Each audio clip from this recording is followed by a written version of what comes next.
Good time of day to all of you, my chess friends. This is Grandmaster Chermarinsky, and today I'm gonna show you the first game of the final match of the 2015 World Cup, played in Baku, Azerbaijan. Well, my wearing red, of course, all Russian final. Well, great news for Russian chess fans, because they've been on a steady diet of disappointments for many years. And until just a few days ago, it didn't even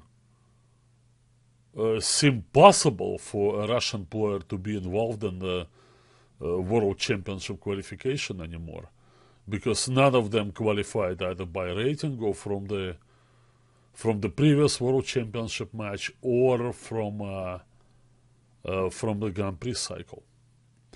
There was a danger of having no Russian players in the World Championship candidates tournament for the first time ever. Well, it didn't happen. Both Svidler and Karjakin were able to go through and secure the spots in the final match, and most importantly in the candidates tournament to be played next year. Okay.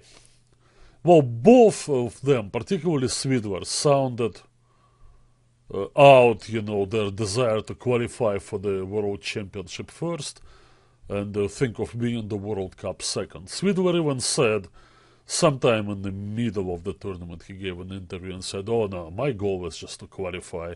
I already have a trophy for the World Cup, that's from 2011, and now I want the World Championship trophy." Okay, well, I hope he's serious about it. Anyway, and now, well, that's first part of the job is done, and now I can play for the World Cup. Now, the difference between first and second place finishes in this tournament is a cool $40,000. I mean, not something to be neglected, although, of course, this tournament and knockout have seen better days many years ago at its inception.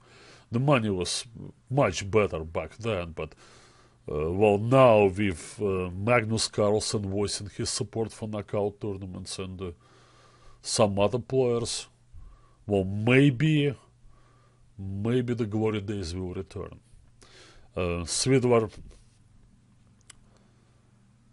did say that he's gonna try real hard, of course, if he gets to the finals. Karjakin, on the other hand, he didn't have time to give any interviews because he was involved in every tie break on every stage of this. Sergey played possibly a record number of games in this tournament, always going a tie break day and more often going to either game 10 or maybe even blitz. I'm trying to recall, was there a match that he won in regulation? I think he beat Yu Yan Yi in regulation. It seemed like ages ago. Well, Sergey Karjakin proved that in this tournament he has 9 lives. Oh, 9 lives is not even needed, right? You only need 7 lives, because there is 7 circles of hell here, 7 rounds. But okay, he came back from the dead many times, and well, through his coolness, his ability to stay focused under fire, and tremendous skills, and particularly in the blitz and rapid chess. But I'm really impressed. I'm really impressed how he was able to win on demand. And the style. Even Magnus Carlsen noticed that when Karjakin, he was talking about the second round match against Onishuck, where Karjakin had to win the second game after losing the first one. And Carlsen noticed how Karjakin didn't mind exchanges and played for a long technical endgame. That's obviously warms Magnus's heart. No, people learn from the world champion. So, well, don't be afraid of simplifications and just play long games. And Karjakin seemed to be